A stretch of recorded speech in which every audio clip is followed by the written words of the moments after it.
This last toe that we're going to do together is a short row toe, and we create that in a completely different fashion. So let's look at it together and see how that works. Before we start knitting the short row toe, let's just take a close look at how it's different from the other toes that we did.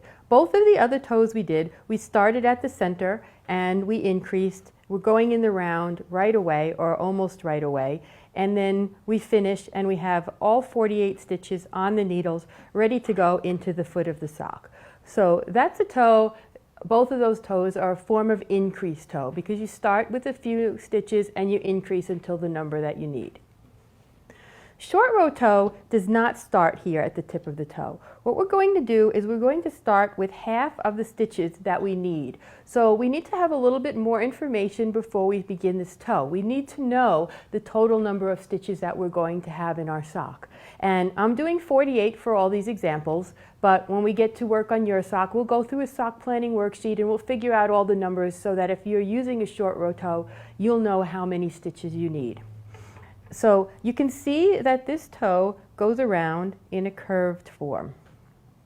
What we're going to do is we're going to start by casting on 24 stitches because that's half of 48. We're going to do a provisional cast on again. We're going to cast on 24 stitches just right there.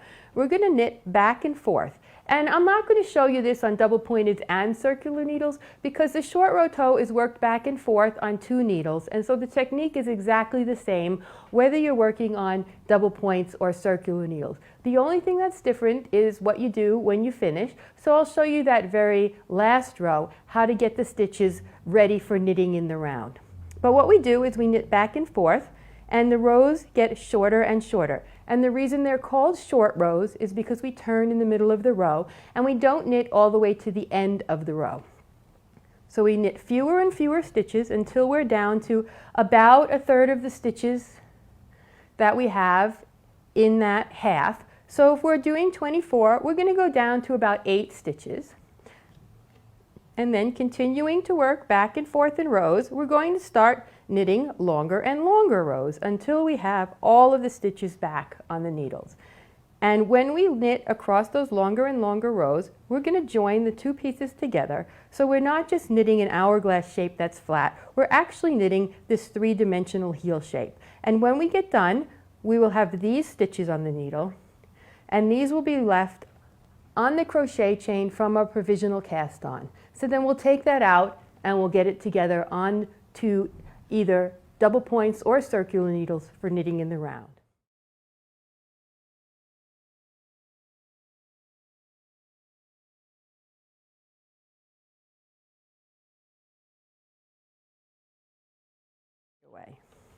So now we've got our 2 circular needles here.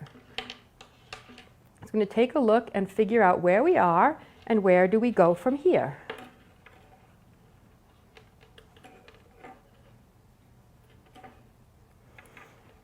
So you can see when we look at it, one side has the stitches from the provisional cast on that we just put onto the red needle, and one side has the stitches that we're working in the short rows. And remember, when we turned and did our purl, we did a yarn over, but we don't have a yarn over at this end of the short rows. We just have that slip, slip, slip purl. And I actually cut my yarn before, so I'm going to join my yarn back on, and then we're going to work around 1 round just so you can see how it all comes together and fits into circular knitting.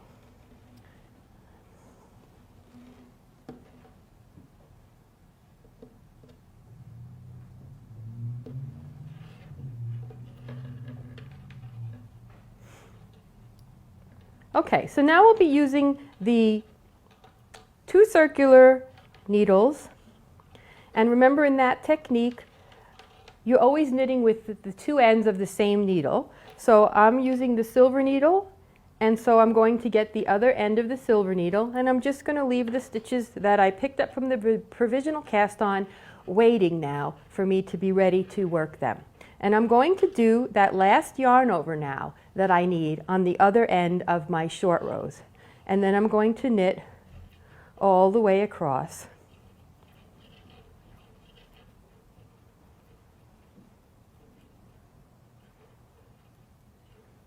but don't knit the yarn over when you get to the end of the needle. So we're not quite finished with all this. I'm going to knit all the way across to that yarn over.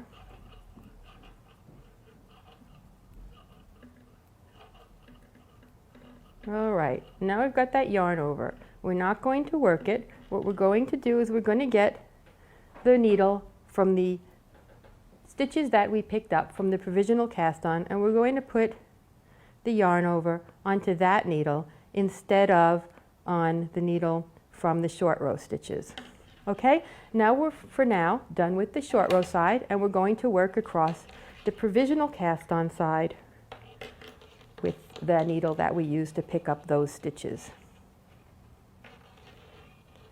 So we've got this yarn over there, and we've got that first stitch, and we're just going to knit them together.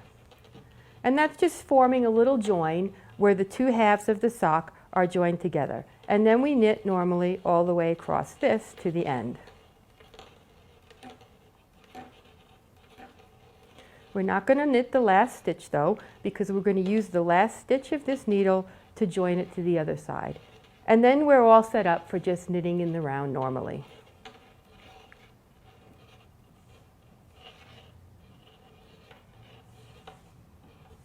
So we get to the very last stitch, just hold on to it.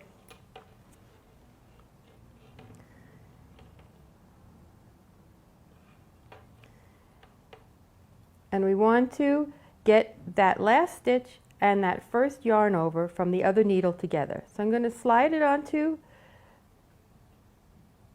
the needle I'm knitting with, which is the red needle, just so I can get these all together. Then I'm going to get to that yarn over at the beginning of the other needle.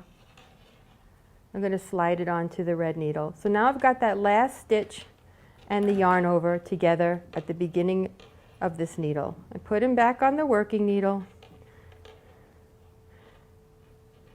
and again I'll knit them together.